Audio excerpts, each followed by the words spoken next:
اسرائیل نے ایران کی ایٹمی سائٹ پر حملہ کیا اور اس کے جواب میں ایران نے بھی اسرائیل کی ایٹمی تنصیبات کے قریب بڑا خوفناک اٹیک کیا ہے۔ اب ان دونوں حملوں میں کوئی تابکاری پھیلی نہیں ہے، لیکن یہ خدشات بڑھتے چلے جا رہے ہیں۔ عالمی ادارہ جو ایٹامک معاملات کو دیکھتا ہے AIEA، وہ خاصے پریشان ہے کہ اگر کہیں ریڈیشن ہو گئی یا کوئی اس طرح کے حالات پیدا ہو گئے تو دنیا بڑی عجیب و غریب سچویشن سے دوچار ہو جائے گی۔ وہ لوگ جن کا جنگ کے لیے کوئی قصور نہیں ہے وہ بھی اس کو بھگتیں گے۔ ایران نے جوہری تنصیبات کے اوپر جو ہے وہ ان کے قریب اٹیک کیا ہے، اور یہ جو ایک شہر ہے ایران کا دمونا، یہاں پہ ایران نے حملہ کیا، اور پہلے اس سے ایران کے شہر نتنز پہ جوہری تنصیبات پر اسرائیل اور امریکہ نے حملے کیے تھے۔ ایران نے اب جوابی کارروائی کی ہے اور یہ صہیونی جوہری تنصیبات پر اس نے حملہ کر دیا ہے۔ اب دو جگہوں پہ ایران نے اٹیک کیا، ان دونوں جگہوں کے درمیان زیادہ کوئی فاصلہ نہیں ہے، یعنی اگر آپ اسٹریٹ لائن دیکھیں تو لگ بھگ 25-30 کلومیٹر کا فاصلہ ہے۔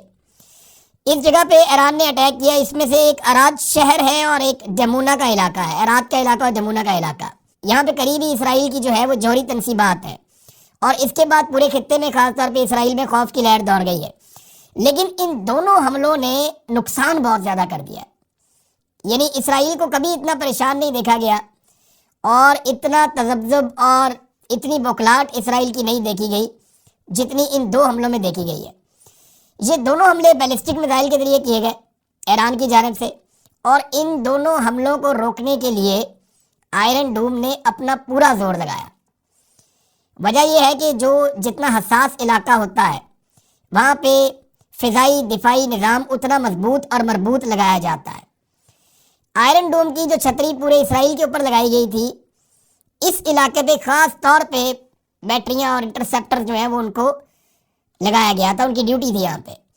لیکن پوری کوشش کے باوجود ایران کے ان بیلسٹک میزائلز کو روکنے میں آئرن ڈوم یا فضائی دفاعی نظام جو ہے اسرائیل کا وہ ناکام رہا۔ اب تباہی بہت زیادہ ہوئی ہے۔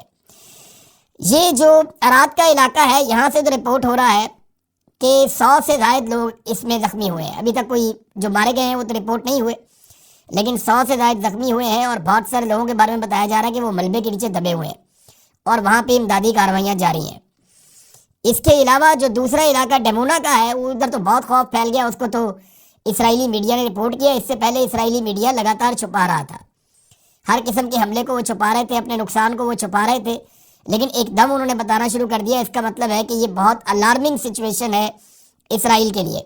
نیتن یاہو نے جو ایک سٹیٹمنٹ دیا، وہ سٹیٹمنٹ اگر میں آپ کو پڑھ کے سناؤں تو آپ کو ساری کہانی سمجھ آ جائے گی کہ کتنا پریشر ہے اس وقت۔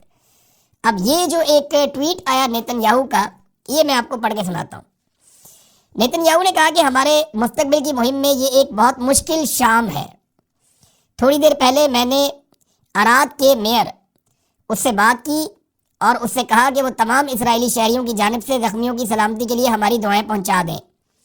میں نے اپنے دفتر کے ڈائریکٹر جنرل کو ہدایت دی ہے کہ وہ تمام سرکاری وزارتوں کے ساتھ مل کر ہر ممکن امداد فراہم کریں۔ میں اس وقت میدان میں کام کرنے والے ہنگامی امدادی قوتوں کے حوصلہ افزائی کرتا ہوں، اور میں ہر ایک سے اپیل کرتا ہوں کہ وہ ہوم فرنٹ کمپاؤنڈ کی ہدایات پر عمل کریں۔ ہم تمام محاذوں پر اپنے دشمنوں کو نشانہ بنانا جاری رکھیں گے۔ یہ جناب انہوں نے کہا ہے۔ اب اس کو ذرا آپ سمجھیں نا کہ اسرائیل کے اوپر دباؤ کتنا زیادہ آیا۔ اسرائیلی وزیر اعظم نے 2-3 الگ الگ قسم کے سٹیٹمنٹ جاری کر دیے ہیں اس حملے کے بعد۔ یہ 2 حملے خوفناک تھے۔ اچھا، اس کے علاوہ نا ایک اور بڑی خوفناک چیز ہے، دیکھیں ابھی یہ ایٹامک سائٹس کے قریب حملے کر رہے ہیں۔ ایران کا بھی جو ایٹمی تنصیبات ہیں، کوئی ایسی جگہ پہ اٹیک نہیں ہوا جس سے ریڈیشن پھیلے یا تابکاری اثرات نکلیں، اور ایران نے ویسے بھی اپنا جو ایٹمی مواد جو اس نے ابھی تک حاصل کیا ہے وہ زیر زمین بہت نیچے چھپایا ہے۔ وہاں تک امریکہ کا کوئی ہتھیار پہنچ نہیں سکتا جب تک کہ اس کی فوجیں وہاں پہ نہ اتریں یا کوئی غدار اندر سے کارروائی نہ ڈالیں۔ اور دوسری جانب اسرائیل جو ہے وہ ولنریبل ہے۔ اگر ایران کہیں اسی میزائل کو جو اس نے تھوڑا دور مارا، اگر وہ اس کو اس ایریا میں مار دیتا ایگزیکٹلی، تو پورے خطے کو اس کے اثرات بھگتنے پڑتے۔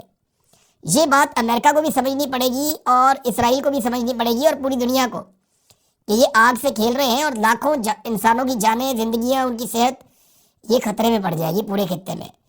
گلف کے وہ ممالک جن کا کوئی تعلق نہیں ہے وہ بھی بھگتیں گے بعد میں.